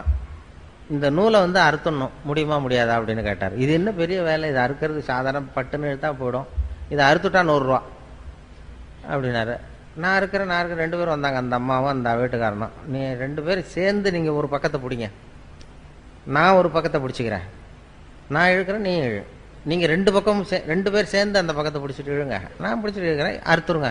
இழுத்துட்டீங்கன்னா ஆளுக்கு 100 ரூபா தரேன்ருக்காரு. அவங்க ரொம்ப உற்சாகமாக அந்த பக்கத்தை 2 பக்கமும் 2 பேரும் சேர்ந்து பிடிச்சிக்கிட்டாங்க. இவர் வந்த பெரியவர் ஒரு பக்கத்தை பிடிச்சிட்டாரு. இழுத்தாருங்க அப்படின்னாரு. அவங்க 2 பேரும் ரொம்ப பலமாக இழுக்க ஆரம்பித்தாங்க. இவர் இழுக்க விட்டுக்கிட்டே போயிட்டு இருக்காரு. பின்னாடியே இழுத்து சுற்றி வராங்க, இவர் பின்னாடியே போயிட்டே இருக்காரு. 10 நிமிஷம் ஆச்சு, அறுக்கவும் முடியல. அப்புறம் எடுத்து விட்டு, இதுதான் வாழ்க்கை, இதை புரிஞ்சுங்க, உங்களுக்குள்ளே சண்டை போட்டுக்காதீங்க அப்படின்ட்டு போயிட்டார். அதான், அதாவது ஒருத்தர் விட்டு கொடுக்கறதுக்கு தயாராக இருந்தால் அது எவ்வளவு மெலிசான நூலாக இருந்தாலும் யாராலையும் இருக்க முடியாது, லேசான இருக்கணும். அதை அவர் உதாரணமாக செஞ்சு காட்டினார். ஒரு பத்திரிக்கை கொடுக்க வந்த பெரியவர் அப்படி பண்ணிட்டு போனார். வாழ்க்கை அப்படி தான் புரிஞ்சுக்கணும். இல்லைன்னா அர்த்தமில்லாத விஷயத்துக்கெல்லாம் குடும்பத்தில் சண்டை போட்டுக்கிட்டு பிரச்சனை பண்ணிட்டு இருப்போம். ஏன்னா நம்ம மனசு இருக்க சுமை வந்து வர வர அதிகமாகிடும். மற்ற வெயிட்லாம் அப்படியே இங்கே ஒரு 10 கிலோ இப்போ வைக்கிறோம்னு வைங்க, இந்த 10 கிலோவை வந்து நாளைக்கு வந்து இதை எடை போட்டு பார்த்தாலும் 10 கிலோ தான், இன்னும் ஒரு மாதம் கழித்து எடை போட்டாலும் 10 கிலோ அப்படியே இருக்கும். ஆனால் மனசில் இருக்கிற வெயிட் இருக்கு பாருங்கள், அது போக போக அழுத்தம் அதிகமாகிட்டு எடை அதிகமாகிற மாதிரி இருக்கும். அதுக்கு ஒரு உதாரணம் அதுதான் சொல்லுவாங்க. இந்த ஒருத்தர் கையை நீட்ட சொல்லி ஒரு டம்ளரை கொண்டு வந்து, ஒரு டம்ளர் தண்ணியை வந்து உன்னால் தூக்க முடியுமான்னு கேட்டிருக்காரு. இது என்ன ஒரு டம்ளர் தண்ணி என்ன தூக்க முடியாது என்னால் அப்படின்னா, ஒரு வெத்து பாட்டில் வச்சு இப்படி கையை நீட்ட சொன்னார். ஒரு டம்ளர் தண்ணியை வச்சு தண்ணியை ஊற்றினார். இது என்ன தூக்குறது பெரிய காரியம் அப்படின்னா, சரி அப்படியே வச்சிரு அப்படின்னாரு. ஒரு 10 நிமிஷம் ஆச்சு. சார் எப்போ தண்ணி எடுக்கலாம் கேட்க ஆரம்பித்தான். இருறா இன்னும் ஒரு மணி நேரம் ஆகும் எடுக்கிறதுக்குன்னா, ஐயோ இப்போ முடியாது சார், நம்மளால முடியாதுன்னா. சரி இன்னைக்கு பூரா வச்சிருக்க முடியுமா ஒன்னாலன்னா, ஐயோ தாங்க முடியாது, முதல்ல இதை எடுங்க அப்படின்னா. இந்த வெயிட்டு அதே தான், வெயிட்டில் கூடலை, ஆனால் அதை தாங்க முடியல பாருங்கள். அதுதான் அந்த மனசு பண்ணுற. மனசில் வந்து ஒரு சுமை வந்து வச்சுட்டோம்னா அது வர வர அதிகமாகிறது மாதிரி ஒரு பாவனையை உண்டு பண்ணும். அப்பப்போ இறக்கி வச்சிடணும். அது மனசில் எதையும் இறக்கி வச்சுக்கிட்டு இருக்கக்கூடாது. அப்பப்போ இறக்கி வச்சுக்கோ, அந்தந்த நேரத்தில் அதை சுமக்கலாம்னு சொல்கிறேன். மனசை வந்து சுமக்கவே கூடாதான். குழந்தைகள்லாம் மனசை சுமக்கிறது இல்லை, அதனால தான் அது ஜாலியாக இருக்குது. 200 தடவை சிரிக்குதுன்னா அதெல்லாம் மனசை சுமக்கிறது இல்லை, நம்ம மனசை சுமந்துக்கிட்டு இருக்கிறோம். ஒரு ரயிலில் ஒருத்தர் போனார், ஒரு மூட்டையை தூக்கிட்டு ரயிலில் போய் ஏறி உட்காந்துருக்காரு. ஏறி உட்காந்ததும் ரயில் புறப்பட்டுது. இவன் தலையிலே மூட்டையை வச்சுட்டு உட்காந்துருக்கான். எதிர்த்தாப்பில் இருக்கிறவருக்கு சொல்லிருக்காரு, ஏன் ரயில் தான் புறப்பட்டுது, மூட்டையை இறக்கி வை, உன் ஸ்டேஷன் வந்ததும் தலையில் தூக்கி வச்சுட்டு நீ இறங்கி போகலாம், இப்போ இறக்கி வச்சுருன்னு இருக்காரு. அப்போ இவன் சொன்னானா, அதெல்லாம் வேண்டாம், என் சுமையை நான் சுமந்துக்கிறேன், என்னை மட்டும் ரயில் சுமந்தா போதும் நானும். இப்படி தான் நம்ம இப்போ பண்ணிகிட்டு இருக்கோம்மா. இப்போ அவன் பண்ணுறத நினைக்கும் போது நமக்கு சிரிப்பு வருது இல்லை. இப்போ நாம் வாழறது அப்படி தான் வாழ்ந்துக்கிட்டு இருக்கோம்மா. தேவையில்லாததையெல்லாம் சுமந்துக்கிட்டு பிரயாணம் பண்ணிகிட்டு இருக்கிறோம். எந்தெந்த நேரம் எதை சுமக்கணுமோ அதை சுமந்தா போதும். இறங்குற நேரத்தில் மட்டும் தூக்கி வச்சுட்டு இறங்கினா போகிறோம். அப்பப்போ அந்தந்த சுமையை சுமந்தா போதும். எல்லாத்தையும் ஒரே நேரத்தில் சுமந்துக்கக்கூடாது. நம்ம ஈரோடு துறை மாதிரி போட்டு எல்லாத்தையும் போட்டு இழுத்து போட்டுவிட்டு இன்றைக்கி எங்களுக்கு சாப்பாட்டையும் கவனிக்கணும், அதையும் கவனிக்கணும், இதையும் கவனிக்கணும்னு போட்டுக்கிட்டு 3 நாள் ஆச்சான் அவர் தூங்கி. அப்படி இது பண்ணக்கூடாது. முதல்ல அது மாதிரி மனசு வந்து அப்படி நம்மளை ஏமாற்றும். மனசை வந்து அந்த அளவுக்கு மனசை வந்து புரிஞ்சுக்கணுமா, அதை கட்டுப்படுத்தக்கூடாது. மனசை வந்து எல்லாரும் அடக்கு, சினத்தை கோபத்தை அடக்கு, மனசை அடக்குன்னு சொல்லுவாங்க. மனம் சினம் 2 இருக்குல்ல, ரெண்டையுமே எல்லாரும் உபதேசம் பண்ணுறது எப்படின்னா, மனசை வந்து கட்டுப்படுத்து, சினத்தை வந்து அடக்கு, கோபத்தை அடக்கு, மனசை கட்டுப்படுத்தலாம் சொல்லிட்டு இருப்பாங்க. இந்த அடக்கிறது கட்டுப்படுத்துறதெல்லாம் மற்றவங்க உபதேசம். இந்த அருள் தந்தை வேதாத்திரி மகரிஷி இருக்கார்ல, அவர் தான் வித்தியாசமாக அதை உபதேசம் பண்ணார். மனசை வந்து அடக்காத, அதை புரிஞ்சுக்கோ, அது சரியாக போடும். மனதை வந்து அடக்க நினைத்தால் அலையும், அறிய நினைத்தால் அடங்கும் அப்படின்னார் வேதாத்திரி மகரிஷி. அதை வந்து புரிஞ்சுக்கிறதுக்கு முயற்சி பண்ணுமே தவிர அதை அடக்கிறதுக்கு முயற்சி பண்ணாது. அதே மாதிரி சினத்தை கோபத்தை கட்டுப்படுத்துன்னு எல்லாரும் உபதேசம் பண்ணாங்க. இவர் என்ன சொன்னார், சினத்தை தவிர்த்து விடு, சினம் தவிர்த்தல்னு தான் சொல்லுவாங்க. கோபம் வராத அளவுக்கு சினத்தை தவிர்க்கணுமே தவிர, இல்லைன்னா அது வர வர பெருசாக போயிட்டே இருக்கும். அதுதான் வாழ்க்கையில் வந்து நம்ம கற்றுக்க வேண்டியது. அதுதான் குடும்பத்தில் இருக்கிறவங்களுக்கு அது மாதிரி உபதேசங்கள் நிறைய, பிரச்சனைகள் எல்லாத்துலேயும் பிரச்சனை நிறையா வந்துட்டு தான் இருக்கும். பிரச்சனை வந்து இப்போ எங்கள் ஆஃபீஸில் நான் ஆல் இண்டியா ரேடியோவில் வேலை பார்த்தேன். எங்கள் ஆஃபீஸில் எல்லாருக்கும் ஒரு மேஜை நாற்காலி உண்டு. அதில் மேஜையில் ஒரு கண்ணாடி போட்டிருக்கோம். கண்ணாடி ஒன்று வச்சுருப்பாங்க. அந்த வேலை செய்கிறவங்களாம் அவங்கவுங்க இஷ்ட தெய்வத்தை கண்ணாடிக்கு அடியில் வச்சுருப்பாங்க. முருகன் படம், பிள்ளையார் படம், அது ஏசுநாதர் படம், இது மாதிரி பள்ளிவாசல் எதையாவது வச்சுருப்பாங்க. அவங்கவுங்க காலையில் வந்ததும் வேலையை அதை தொட்டு கும்பிடுவாங்க. அதுக்கப்புறம் தான் வேலையை பார்க்குறது. இப்படி நடந்துக்கிட்டு இருந்தது. எனக்கு கண்ணாடி கிடையாது, அது உடஞ்சி போச்சு மேஜையில், அதனால் எதுவும் வைக்கிறதில்ல. எனக்கு பக்கத்தில் ஒரு பொண்ணு இன்னொரு சீட்டு, அது ஒரு நிகழ்ச்சி பொறுப்பாளர். எனக்கு என்ன ஒரு ஆசைன்னா, அது இஷ்ட தெய்வம் என்னன்னு கண்டுபிடிக்கணும், பார்க்கணும் அப்படின்னு ஒரு ஆசை. இருக்கிறப்ப போய் எட்டி பார்த்தா நல்லா இருக்காது. வெளியில் எழுந்திரிச்சு போகும்போது பார்க்கலான்னு அப்படி இப்போ பார்த்துக்கிட்டே இருந்தோம். ஒரு தடவை எழுந்திரிச்சு வெளில போச்சு. அப்போ ஓடி போய் எட்டி பார்த்தேன். அது இஷ்ட தெய்வம் என்ன, முருகனா பிள்ளையாரா என்னன்னு பார்ப்பேன். பார்த்தா ஒரு ஆசாமி படம் இருக்குது, ஒரு மனுஷனுடைய படம். உடனே கூப்பிட்டு அந்த அம்மா வந்தது, என்ன சார் பார்க்குறீங்க, இது யாரும்மா இது இந்த படத்தை வச்சுருக்கேன் அப்படின்னா, இது என் வீட்டுக்காரரு சார். பாருங்கள், வீட்டுக்காரர் படத்தை தெய்வம் வைக்க வேண்டிய இடத்துல வச்சுருக்கேன். இந்த நூற்றாண்டில் இப்படி ஒரு பொண்ணா அப்படின்னு சொல்லிட்டு இது மாதிரி அவர் படத்தை நீ வச்சிருக்கிறியே, உனக்கு தெரியுமா, நீ இங்கே படம் வச்சிருக்கிறது உங்கள் வீட்டுக்காரருக்கு தெரியுமா அப்படின்னு கேட்டேன். இதெல்லாம் அவருக்கு எதுக்கு சார் தெரியணும், நம்ம மனசில் இருந்தால் சார் தான் அவனு. நீ அவர் ரொம்ப கொடுத்து வச்சவருமா அவங்க வீட்டுக்காரரு, இப்படிலாம் பண்ணிகிட்டு இருக்க, எல்லோரும் தெய்வத்தை வச்சுட்டு இருக்கோம் அப்படின்னு சொல்லிட்டு அப்புறம் ஒரு சந்தேகம் கேட்டேன். ஏம்மா எல்லாருக்கும் வந்து வாழ்க்கையில் ஆஃபீஸில் எத்தனையோ பிரச்சனைகள் வரும், ஏதாவது பிரச்சனை வந்தால் உடனே தெய்வத்துக்கிட்ட வந்து முறையிடுறது வழக்கம். அது ரேடியோ ஸ்டேஷனில் அடிக்கடி ஏதாவது சிக்கல் நெருக்கடி வந்துக்கிட்டே இருக்கும். ஓடி வந்து இந்த இதுலேருந்து காப்பாற்று அப்படின்னு சொல்லி தெய்வத்துக்கிட்ட முறையிடுறது. பிரச்சனைகள் வந்தால் தெய்வத்தை வந்து பார்த்தா பிரச்சனை குறையுமாங்க. நீ என்ன செய்வே அப்படின்னு கேட்டேன். நானும் அப்படி தான் சார் பண்ணுவேன். இந்த ஆஃபீஸில் தலைபோகிற பிரச்சனை எது வந்தாலும் நேராக ஓடி வந்து இங்கே தான் நிற்பேன். இங்கே நின்று இந்த வீட்டுக்காரர் இருக்கார், இவர் முகத்தை பார்ப்பேன். இவர் முகத்தை பார்த்துட்டு நான் மனசுக்குள்ளே நினச்சிக்குவேன், இதை விட பெரிய பிரச்சனை நமக்கு வேறு என்ன வந்துட போகுது அப்படின்னு நினச்சிக்குவேன். மற்ற பிரச்சனையெல்லாம் சின்னதாக போயிடும். பாருங்கள், பிரச்சனையை சமாளிக்கிறதுக்கு அப்படி ஒரு வழி இருக்குது. எதுக்கு சொல்கிறேன்னா, இப்போ ஈரோட்டில் இருக்கிற பெண்கள்லாம் இனிமேல் அந்த படம் உங்கள் வீட்டுக்காரர் படத்தை கையில் வச்சுக்கோங்க, அவருக்கும் பெருமையாக இருக்கும், ஏதோ நம்ம படத்தை வச்சுருக்கிறாரு அப்படி வச்சுருக்கிறாங்கன்னு. நீங்கள் எதுக்கு வச்சுருக்கீங்கிறது தெரியக்கூடாது அவருக்கு. ஏதாவது பெரிய பிரச்சனை வந்ததுன்னா பார்த்தீங்கன்னா மற்றதெல்லாம் சின்னதாக தெரியும். இப்படி டெக்னிக் நிறையா இருக்குது. மனசை சுமக்காமல் வாழ்க்கையை வந்து ரொம்ப லேசாக நடத்துறதுக்கு இதெல்லாம் வழி. அதெல்லாம் தான் இந்த ஹியூமர் கிளப்பு கற்றுக் கொடுவோம். வாழ்க்கையில் அனாவசியமாக கோவப்பட்டுக்கிட்டு சண்டை போட்டுக்கிட்டுலாம் இருக்காதிங்க அப்படின்னு சொல்லி ஹியூமர் கிளப்பினுடைய வேலை அதுதானே, சிரிக்க வைக்கிறது, வாழ்க்கையை லேசாக்கிறது. அதெல்லாம் தான். குடும்பத்தில் பேர் வைக்கிறதுல தகராறு வரும்னு ஒரு கதை சொல்லுவாங்க. ஒரு கணவன் மனைவி 2 பேருக்கும் ஒரு குழந்தை பிறந்த, ஆம்பளை பிள்ளை பிறந்தது. அந்த பிள்ளைக்கு பேர் வைக்கிறது என்னங்கிறதுல தகராறு. அவன் என்ன சொல்கிறான், எங்கள் அப்பா பேர் தான் வைக்கணுங்கிறான் அவன். இந்த அம்மா என்ன சொல்லுது, இல்லை எங்கள் அப்பா பேர் தான் வைக்கணுங்குது. காலையிலேருந்து சண்டை. அவங்க அப்பா பேரை வைக்கணுங்கிறான், இது எங்கள் அப்பா பேரை வைக்கணும். சண்டை, காலையிலேருந்து சண்டை. எழுத்து வீட்டுக்காரன் ஒருத்தானா அவன் வந்தான். என்ன சண்டை, எழுத்து வீட்டில் ஒரே சத்தமாக இருக்கேன்ட்டு வந்தான். ஏன்டா காலையிலேருந்து பார்க்குறேன் ஒரே சத்தமாக இருக்கு, என்னடா விஷயம் அப்படின்னா, ஒன்றும் இல்லை, எங்கள் வீட்டில் பேர் வைக்கிறதுல தகராறு, இந்த பிள்ளைக்கு எங்கள் அப்பா பேரை வைக்கணுங்கிறேன், அது அவங்க அப்பா பேரை வைக்கணுங்கிறது, அதான் சண்டை போட்டுக்கிட்டு இருக்கோம் அப்படின்னா. அப்போ சொன்னானா, எழுத்து வீட்டுக்காரன்னு நான் ஒருத்தன் எதுக்கு இருக்கேன், என்கிட்ட சொல்ல வேண்டியது தானே, நான் பஞ்சாயத்து பண்ணி, இதை விட்டுவிட்டு நீங்கள் ஏன் அடிச்சுட்டு நிற்கிறீங்க, இப்போ நானாவில் சத்தத்தை கேட்டுட்டு வர வேண்டியிருக்கு. சரி சொல்லுங்கள் உங்கள் பிரச்சனை என்னென்னா. இவன் சொன்னான், சர்ரா உங்கள் அப்பா பேர் என்ன அப்படின்னு கேட்டான் அவனை. சீனிவாசன் அப்படின்னா. சரி உங்கள் அப்பா பேர் என்னம்மா, கிருஷ்ணன் அப்படின்னு இருக்காது. கொஞ்சம் யோசிச்சான், சீனிவாச கோபால கிருஷ்ணன் அப்படின்னு பேர் வைங்க, சரியா போச்சு, 2 பேர் வந்துருந்தோம் அப்படின்னு போயிட்டான். போனதுக்கப்புறம் இந்த கணவன் மனைவி 2 பேரும் பேசிக்கிட்டாங்களாம். சரி இந்த சீனிவாசன் சரி, கிருஷ்ணன் சரி, கோபாலன் எங்கேருந்து வந்தான் நடுவில் அப்படின்னு ஓடி போய் அவனை பிடிச்சி இழுத்துட்டு வந்திருக்காங்க. இழுத்துட்டு வந்து, அது யாரா கோபாலன் அப்படின்னா, அது எங்கள் அப்பா பேர், நீ அதை மட்டும் ஏன் விடுற, அதையும் சேர்த்து வச்சுட்டு போ அப்படின்றான். குடும்பத்தில் 2 பேர் கணவன் மனைவி ஒத்து போகலன்னா கோபாலன்னு ஒருத்தன் குறுக்க வருவான், அதுக்கு இடம் கொடுக்கக்கூடாது. அதான் சொல்கிறது. அது மாதிரி ஒத்து போகணும். அது மாதிரி இல்லைன்னா சண்டை, கோபாலன்னு ஒருத்தன் வருவான், அது மாதிரி பிரச்சனை வரும். வாழ்க்கைங்கிறது ஒரு பெரிய பிரயாணம், சின்ன பிரயாணம். ஒரு பஸ்ஸில் போகிறப்ப கூட எவ்வளோ அசௌகரியம், சண்டை போட்டுக்கிறோம் அப்படின்னு சொல்லுவாங்க. வாழ்க்கைங்கிறது ரொம்ப பெரிய பிரயாணம், அதில் சுகமாக இருக்கணும் பிரயாணம். வாழ்க்கைங்கிறது குடும்பத்தில் அது மாதிரி எவ்வளவோ கஷ்டம் நஷ்டம் எல்லாம் இருக்குது. அனுசரித்து போகிறது, ஒருத்தர் விட்டு கொடுக்குறது, இதெல்லாம் தான் ரொம்ப முக்கியமான இது. அந்த நுணுக்கத்தை புரிஞ்சுக்கணுங்கிறது தான் இது. ஹியூமர் கிளப்புங்கிறது சும்மா ஏதோ பொழுதுபோக்காக அவங்க பண்ணுறதுங்கிறது இல்லை. இது வாழ்க்கையினுடைய இறுக்கத்தை குறைச்சி வாழ்க்கையை லேசாக்கி, வாழ்க்கை பிரயாணம்ங்கிறது ரொம்ப சுகமானது. அது ஒரு போராட்டம் கிடையாது. வாழ்க்கைங்கிறது ஒரு அனுபவிக்க வேண்டிய ஆனந்தம். அதை உணர வைக்கிறதுக்கு தான் இது மாதிரிலாம் பண்ணிகிட்டு இருக்கிறாங்க.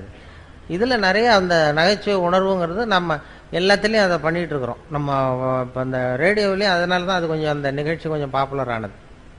எதை சொன்னாலும் கொஞ்சம் வேடிக்கையை கலந்து சொல்லிடுறது ரேடியோவில். அது அதனால் அது கொஞ்சம் எந்த விஷயத்தை சொன்னாலும் இந்த கொஞ்சம் கடுமையான விஷயத்த கூட வேடிக்கையாக சொன்னோம்னா இதாக இருக்கும். இப்போ நான் விவசாய ஒலிபரப்பு பிரிவில் இருந்தேன். அதில் இப்போ கோழி பண்ணையை பற்றி பேசுவோம். கோழி பண்ணை வைக்கிறது எப்படி, இது என்ன எப்படி பண்ணுறது, போகிறது வர்றதுன்னு பேசிகிட்டு இருப்போம். அதை கேட்குறவங்க ரொம்ப கம்மியாக இருப்பாங்க. அதனால் என்ன பண்ணுறது, அது கொஞ்சம் வேடிக்கையாக கதையை கலந்து கோழி பண்ணையினுடைய தொழில்நுட்பம்லாம் சொல்லிவிட்டு கோழி பண்ணையை பற்றி சொல்கிறது. அது எப்படின்னா, ஒரு கதையை ஒன்று சேர்த்துருவோம் அதில். இப்போ உதாரணமாக ஒருத்தன் ஒரு கோழி விற்றுக்கிட்டு இருந்தானா ஒரு இடத்துல, கோழிலாம் விற்றுக்கிட்டு இருக்கான். ஒருத்தர் வாங்க வந்தார். இதெல்லாம் என்ன ஒரு கோழிப்பா அப்படின்ட்டு இருக்காரு. அப்போ கோழி வித்தவன் சொல்லியிருக்கான், இந்த பாருங்க இது கோழியா சேவலா அப்படிங்கிறது மட்டும்தான் தெரியும், என்ன ஒரு கோழிங்கிறதெல்லாம் பார்த்து சொல்ல முடியாது அப்படின்ட்டுருக்கான். இவர் வந்தவருக்கு கோவம் வந்துட்டது, நீ என்னடா அது கூட தெரியாமல் நீ என்னடா கோழி விற்றுக்கிட்டு இருக்கிற, கோழியோட முதுகை பார்த்தே அது எந்த ஊர்னு சொல்லிவிடலாம்டா, அது எனக்கு தெரியும் உனக்கு தெரியாதா, அது தெரியாமல் நீ வந்து கோழி விற்க வந்துட்ட, கோழியோட முதுகை பார்த்தாவே அது எந்த ஒரு கோழின்னு தெரியும், அதோ அந்த மூலையில் ஓடுது பாரு அது வந்து நாமக்கல் கோழி, அதில் ஒரு 2 எடுத்து வை, எனக்கு 2 ஓடுது பாரு இது சேலத்து கோழி, இதில் 2 எடுத்து வை, இதோ ஒரு மூலையில் நிற்கிது பாரு அது வந்து ஈரோட்டு கோழி, அதில் 2 எடுத்து வை அப்படின்னு சொல்லிவிட்டு முதுகை பார்த்தாவே தெரியும்டா, இதெல்லாம் தெரியாமல் நீ வந்து வியாபாரம் பண்ண வந்துட்டு உனக்கு எந்த ஊர்றான்னு கேட்டிருக்காரு. அவன் முதுகை திருப்பி காட்டினானா, பார்த்து தெரிஞ்சுக்கோ அப்படின்னு. இப்படி ஏதாவது ஒரு வேடிக்கையை சொல்லி கோழி பண்ணையை பற்றிய செய்திகளை சொல்கிறது. ரேடியோவில் அப்படி தான் அந்த விஷயங்களை வந்து சொல்லும் பொழுது இப்படி வேடிக்கையை கலந்து சொல்லும் பொழுது அது கொஞ்சம் நல்லா இதாக போகும். அப்படி பண்ணிகிட்டு இருக்கிறது வழக்கம். அதில் நிறைய அது மாதிரி நிறைய எல்லா செய்திகளும் சொல்லுவோம். அப்போ இப்போ இதை பற்றிலாம் சொன்னோம் நம்ம. அப்போ அந்த விசாரணை கமிஷன் லஞ்ச ஊழல் அப்படி இப்படின்னு பேப்பரில் வந்தது. அப்போ ஒரு கதையை சொன்னோம் ரேடியோவில். அதாவது ஒருத்தன் தமிழ்நாட்டில் திடீர்னு ஒருத்தன் சாதாரணமாக இருந்தவன் திடீர்னு ஒரு பெரிய கோடீஸ்வரன் ஆகிட்டான். அவன் எப்படி கோடீஸ்வரன் ஆனான், அதை விசாரிக்கிறதுக்கு டெல்லியிலேருந்து 2 அதிகாரிகள் வராங்க. 2 பேர் வந்தான். இவனை பிடிச்சாங்க, டேய் நான் டெல்லியிலேருந்து வந்திருக்கேன், உன்னை விசாரிக்கிறதுக்காக வந்திருக்கேன், நீ எப்படி கோடீஸ்வரன் ஆனே, நீ சாதாரண ஆளாக இருந்த, எப்படி இவ்வளவு பணம் சேர்த்தேன் அப்படின்னு விசாரிச்சிருக்காங்க. உடனே இவன் சிரிச்சானா, இதுக்காகவா சார் மெனக்கிட்ட 2 பேர் அங்கேருந்து வந்திருக்கீங்க டெல்லியிலேருந்து, நான் வந்து பந்தயம் கட்டியே பணக்காரன் ஆகிட்டேன் சார், முறையாக தான் பணம் சேர்த்தேன், பந்தயம் கட்டினேன் ஜெயிச்சேன் பணக்காரன் ஆகிட்டேன், இதில் என்ன கஷ்டம், இதுக்கு போய் விசாரிக்கிறது அங்கேருந்து மெனக்கிட்டு வந்துருக்கீங்க அப்படின்றான். பந்தயம் கட்டி எப்படிடா இவ்வளவு பணம் சேர்க்க முடியும், நாங்கள் நம்ப முடியாதுன்றான். அப்படின்னா உங்ககிட்ட ஒரு பந்தயம் கட்டவா அப்படின்னு கேட்டிருக்காங்க. ஏங்கிட்டயா என்ன பந்தயம் அப்படின்னு ஒருத்தன் கேட்டிருக்கான். ஒருத்தன் கேட்டால் இது வந்து என் கண்ணு தானே, இது என் கண்ணு, இது என் பல்லு, என் கண்ணை என் பல்லாலேயே கடிக்கிறேன், எவ்வளோ பந்தயம், 100 ரூபா எடுத்து வச்சான் வந்தவன் 100 ரூபாய் வச்சு இதை ப்ரூவ் பண்ணுறான்னு. அப்படியே எடுத்துட்டான் கண்ணு, அது ஏற்கனவே பளிங்கு கண்ணை வச்சுருக்கான். பளிங்கு கண்ணை எடுத்து வாயில் வச்சு கடிச்சிட்டான். வந்தவன் 100 ரூபாய் விட்டுட்டு நிற்கிறான். ஆஹா இது ஏமாந்துட்டோம் அப்படின்ட்டு, இப்படி தான் சார் நான் பணம் சேர்த்தேன், இதை போய் உங்கள் டெல்லியில் சொல்லுங்கள் சார், இதுக்கு போய் மெனக்கிட்ட விசாரிக்க வந்துட்டீங்கன்ட்டான். இது கூட இருந்தவனுக்கு கோவம் வந்துட்டு, என்னடா இவன்ட்ட வந்து இப்படி ஏமாந்து போயிட்டோம் அப்படின்னு சொல்லி, நீ விளையாட உனக்கு விசாரிக்க தெரியல அவனை அப்படின்னு போய்ட்டு 2வது ஆள் வந்தான். டே ஒழுங்காக சொல்லு, நீ எப்படி பணம் சேர்த்த, மரியாதையாக சொல்லு அப்படின்றான். சார் அவரை விட நீங்கள் கொஞ்சம் புத்திசாலியாக தெரியுது, நான் பந்தயம் கட்டி தான் சார் பணம் சேர்த்தேன், நீங்களாவது நம்புங்க சார், நான் நம்ப முடியாது அப்படின்னு. அப்போ உங்ககிட்ட இன்னொரு பந்தயம் கட்டவான்றான்.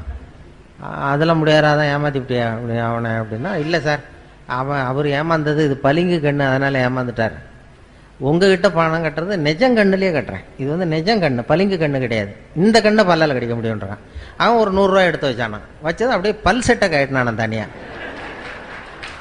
கேட்டு கடிச்சுட்டான். அவனும் 100 ரூபாய் விட்டான், எடுத்து வச்சுக்கிட்டு இப்படி தான் சார் நான் பணம் சேர்த்தேன், இதுக்காக டெல்லியிலேருந்து மெனக்கிட்டு வந்திருக்கேன், போய் சொல்லுங்கள் சார் அப்படின்னு தான். அவன் கிடுகிடுன்னு டே வந்துடுறான், இனிமேல் அவன்கிட்ட பேச்சு கொடுக்காத, மேற்கொண்டு பேசினா மறுபடியும் ஒரு பந்தயம் கட்டுவான், திரும்பி நம்ம டெல்லிக்கு போகிறதுக்கு பணம் சரியாக இருக்கா பாரு அப்படின்னா, ரயில் டிக்கெட்டுக்கு சரியாக இருக்கடான்றான். அப்போ மேற்கொண்டு அவன்கிட்ட பேசாத, இப்படியே ஓடி போடுவோம், போய் நம்ம அதிகாரிகிட்ட சொல்லிடுவோம் அப்படின்ட்டு, ரொம்ப தேங்க்ஸ் சார் அப்படின்னா, இருங்க சார் இருந்து சாப்பிட்டு போகலாங்கிறான். அதெல்லாம் ஒன்றும் வேண்டாப்பா, நீ இப்போ சாப்பிட்ற அப்புறம் பந்தயம் கட்டுவா அவ்வளோ வேண்டான்னு சொல்லி ஒரே வேகம் ஓடி போய் இப்போ ரயில் ஏறி டெல்லிக்கு போயிட்டானுவோம். டெல்லிக்கு போய் அந்த ஜூனியர் அதிகாரிகள் 2 பேரும், இந்தியாவுக்கே தலைமை அதிகாரி அவர்கிட்ட போய் சொல்லிட்டான், சார் தமிழ்நாட்டுக்கு போனேன், அந்த ஆளை பார்த்தேன் விசாரித்தேன், அது ஒன்றும் சரியாக வரல சார், பந்தயம் கட்டியே பணம் சேர்த்தேன்னு சாதிக்கிறான், எங்ககிட்ட ஒரு 200 ரூபாய் வாங்கிட்டு விட்டான் சார் அப்படின்னா தான் அவருக்கு கோவம் வந்துட்டுது. நீ போய் அவனுக்கு 200 ரூபா கொடுக்கறதுக்காக இங்கேருந்து போனீங்க, உங்களுக்கு அனுபவமே 10ல் ஒருத்தர் எப்படி விசாரிக்கிறதுன்னு, எத்தனை பேர் இருக்கீங்க நம்ம இந்தியா பூரா விசாரிக்கிறதுக்கு, அவங்களெல்லாம் ஒரு ஹாலில் கொண்டாந்து உட்கார வை, நான் வந்து கிளாஸ் எடுக்கணும், உங்களுக்கு எப்படி விசாரிக்கிறதுனே உங்களுக்கு தெரியல அப்படின்ட்டுருக்கார் பெரியவர், அவர் இந்தியாவுக்கே தலைமை அதிகாரி, எனக்கு அனுபவம் ஜாஸ்தி அப்படின்னு. சரி இன்னும் 30 பேர் இருக்கோம் சார் அப்படின்னா 30 பேரை ஒரு ஹாலில் உட்கார வச்சு அந்த பெரியவர் வந்து உட்காந்துருக்காரு. ஒரு ஆள் தமிழ்நாட்டுக்கு போய் அந்த ஆளையும் கூப்பிட்டுட்டு வாங்க, வர்ற வரைக்கும் அவன்கிட்ட பேச்சு கொடுக்காதீங்க, யாரும் பந்தயம் கட்டுவான், பேசாமல் கொண்டு வா அவனும் வந்து ஒரு ஆள் பிடிச்சி எடுத்துகிட்டு போட்டான். அவனை மேடையில் அவர் நிற்கிறார் பெரியவர், பக்கத்தில் அவன் நிற்கிறான், எதிரில் அந்த ஜூனியர் அதிகாரிகள் 30 பேர், அவங்களுக்கு முன்னாடி இவர் விசாரிக்கிறார், ஏன்பா எப்படி பணம் சேர்த்த, என்கிட்ட சொல்லு, நான் இந்தியாவுக்கே தலைமை அதிகாரி, எனக்கு வந்து அதிகாரங்கள் ஜாஸ்தி, எனக்கு அனுபவமும் ஜாஸ்தி, என்கிட்ட உண்மையை சொன்னீங்கன்னா உன்னை வந்து அப்ரூவர் ஆக்கிடுவேன், தண்டனையே இல்லாமல் பண்ணிடுவேன், இல்லை தண்டனையை குறைச்சி கூட கொடுக்கலாம், அதனால் எனக்கு அதிகாரம் இருக்குது, என்கிட்ட உண்மையை சொல்லு, நீ எப்படி பணம் சேர்த்த அப்படின்னு கேட்டார். அப்போ அவன் சொன்னானா, சார் நீங்கள் எல்லாத்துக்கும் எல்லாரை விட அனுபவம் ஜாஸ்தியாக இருக்குது, அதனால் நீங்களாவது நம்புங்க சார், நான் பந்தயம் கட்டி தான் பணம் சேர்த்தேங்கிறாங்க.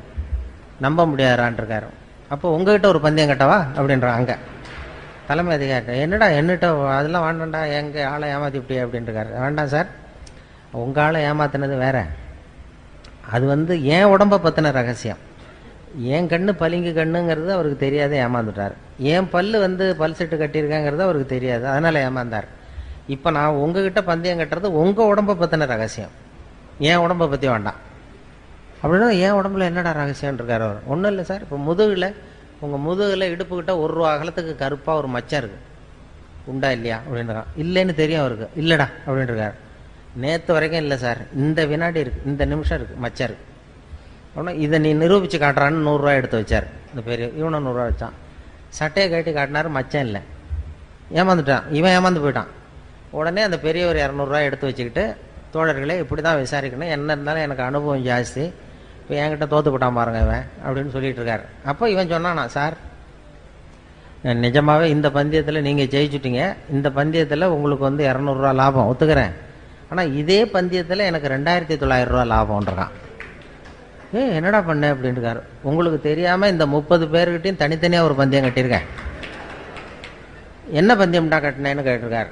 அது ஒன்றும் இல்லை சார், உங்கள் எல்லாரும் முன்னாடியும் உங்கள் மேலதிகாரியை சட்டையை கேட்ட வைக்கிறேன் அதுக்கு பண்ண.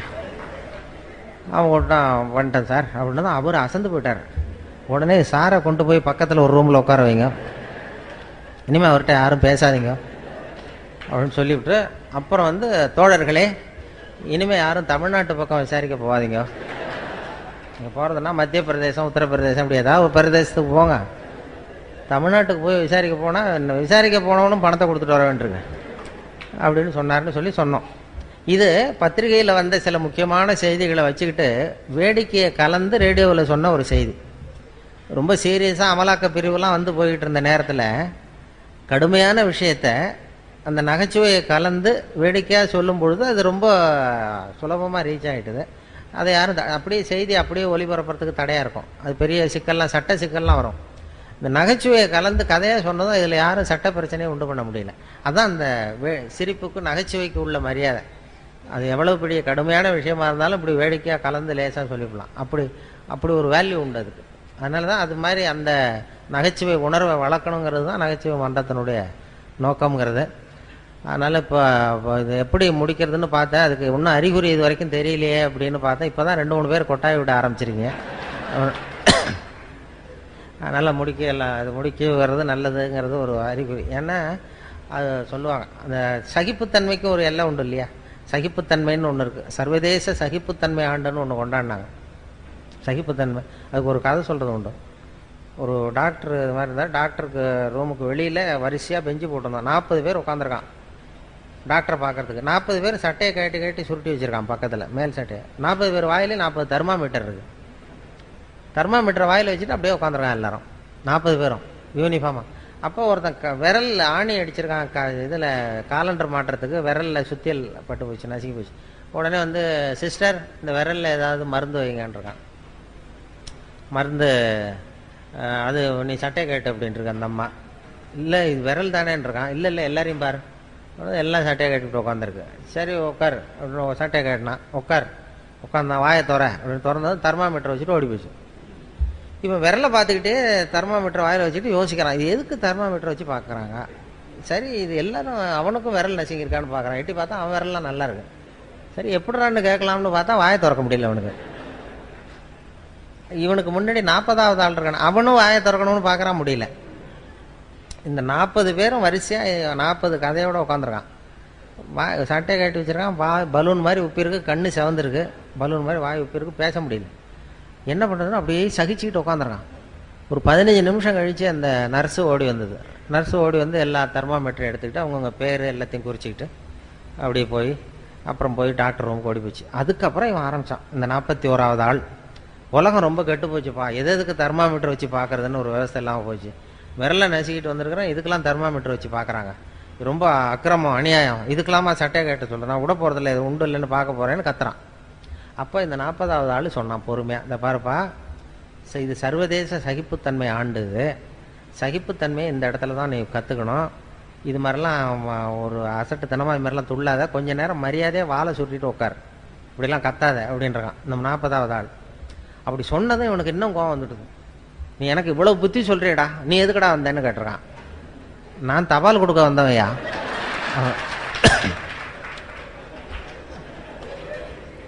சரி, இப்படி வருவேன், சட்டையை கேட்ட சொல்லுவாங்க, சட்டையை கேட்டுவேன், தெர்மாமீட்டர் வச்சு பார்ப்பாங்க. அதுக்கப்புறம் நான் பாட்டுக்கு டெம்பரேச்சர் குறித்ததும் மறுபடியும் சட்டையை போட்டுக்கிட்டு நான் பாட்டுக்கு தவாலை கொடுத்துட்டு நான் பாட்டுக்கு போகிறேன். இப்போ என்ன கெட்டு போச்சு இதில்? அதனால் எல்லோரும் நல்லா சகிப்புத்தன்மையை வளர்த்துங்கப்பா அப்படின்னு சொன்னார். அது மாதிரி சகிப்புத்தன்மையை வளர்த்துக்கிறதுக்கும் இது மாதிரி கூட்டங்களை நீங்கள் பயன்படுத்தணும். அது மாதிரி ஒரு நல்ல ஒரு எவ்வளோ நேரம் பேசினாலும் இப்படி பொறுமையாக உட்காந்துருக்கிறதுங்கிறதே ஒரு பெரிய சகிப்புத்தன்மை தானே.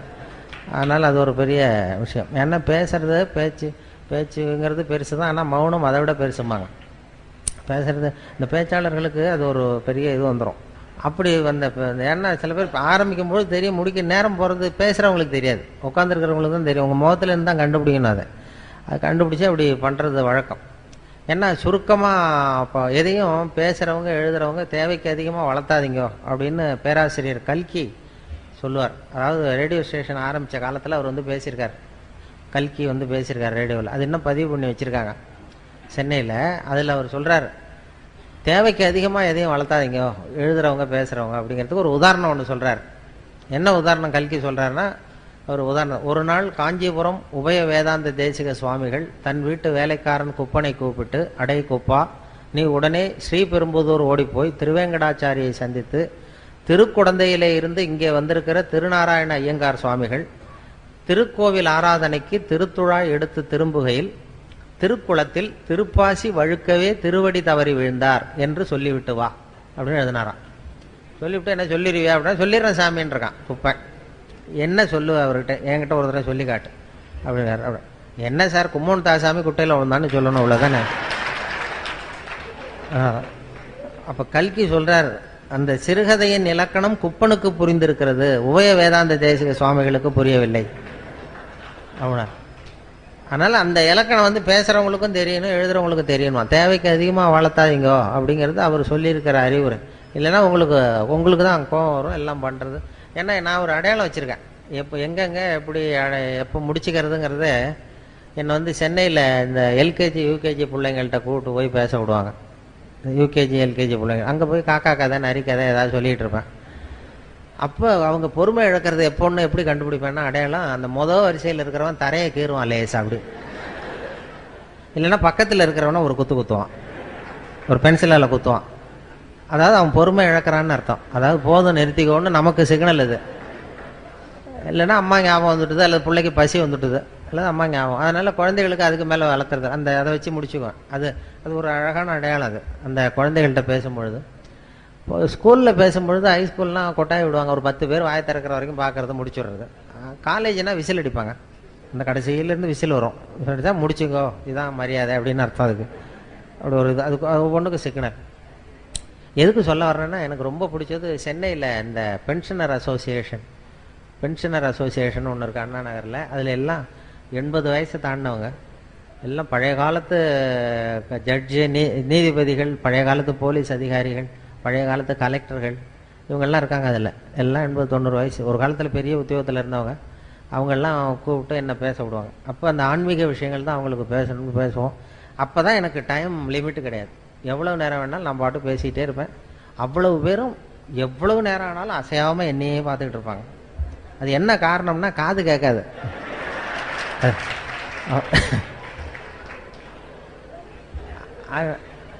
நான் ஏதோ அவங்க ரொம்ப பிரியமாக கேட்குறாங்க போல் இருக்குன்னு பேசிகிட்டு இருக்கிறது. பேசி முடிச்சுட்டு இறங்கி போய் அந்த ஒரு பழைய கலெக்டருக்கு பக்கத்தில் உட்காருவேன். அவர் மெதுவாக தலையை மட்டும் திருப்புவார். திருப்பி முடிச்சுட்டிங்க போல் இருக்கு அப்படிவார். எப்படி சார் கண்டுபிடிச்சிங்க அப்படின்னா, தான் இறங்கி வந்தீங்கல்ல கீழே அப்படிவார். அப்புறம் நானே அவங்கள கேட்டேன், ஏன் சார் உங்களுக்கு தான் புரியல, அப்புறம் எதுக்கு என்னை திருப்பி கூப்பிட்றீங்க அவ்வளோ இல்லை, கொஞ்சம் கொஞ்சமாக புரிஞ்சுக்கலாம் இல்லையா. அப்படிதான் ஒரு துறையும் என்னை கூப்பிட்றது அப்படி தான் போல இருக்கு. ஏதோ 4 தடவை 5 தடவை அவர் பாட்டு கூப்பிட்டு இந்த ஏதாவது பட்டத்தை கொடுத்து எதையாவது கொடுத்து இதான் உனக்கு இந்த தடவை அப்படின்னு சொல்லி அனுப்பிச்சிடுறாரு. அப்படி பண்ணுறது ஏன்னா இது மாதிரி பேசிகிட்டு இருக்கிறப்பயே ஒரு கூட்டத்தில் வரிசையில் இருந்தவர் என்னத்தையோ சிப் பேக் எடுத்து என்னத்தையோ எடுத்தால் ரிவால்வர். பேசுகிறவர் அப்படியே நிறுத்திவிட்டார். ஏன் சார் போதும்னா நிறுத்திட்டு போகிறேன், இதுக்கே துப்பாக்கிலாம் காட்டி பயமுறுத்துறீங்கன்னு இருக்கார். இப்போ அவர் சொன்னார், எழுந்திரிச்சு, ஐயோ துப்பாக்கியை காட்டு பயப்படாதீங்க சார், துப்பாக்கியை பார்த்துட்டு நீங்கள் எவ்வளோ நேரம் வேணாலும் பேசுங்க சார், இது வந்து உங்களை சுடுறதுக்கு இல்லை, உங்களை இங்கே அழைச்சி வந்தவரை சுடுறதுக்கு அப்படின்னாராம். அப்படி பார்த்தா என்னை அழைச்சிட்டு வந்தவர் அவர் துரை தான். துரை வந்து ரொம்ப சௌக்கியமாக இருந்தால் தான் ரொம்ப காலத்துக்கு இந்த நகைச்சுவை மன்றம் நடக்கும். அதனால் அவருடைய சௌக்கியமும் முக்கியம். அந்த தலைவர் இவர் இருக்கார் ராஜவேலு, அவங்கெல்லாம் ரொம்ப காலத்துக்கு சௌக்கியமாக இருந்தால் தான் இந்த நகைச்சுவை இதெல்லாம் நடக்குங்கிறதுனால அதனால் இயல்புத்தன்மை மாறாமல் வாழ கற்றுக்கொள்ளுங்கிறது தான் இவங்களுடைய மெசேஜ்.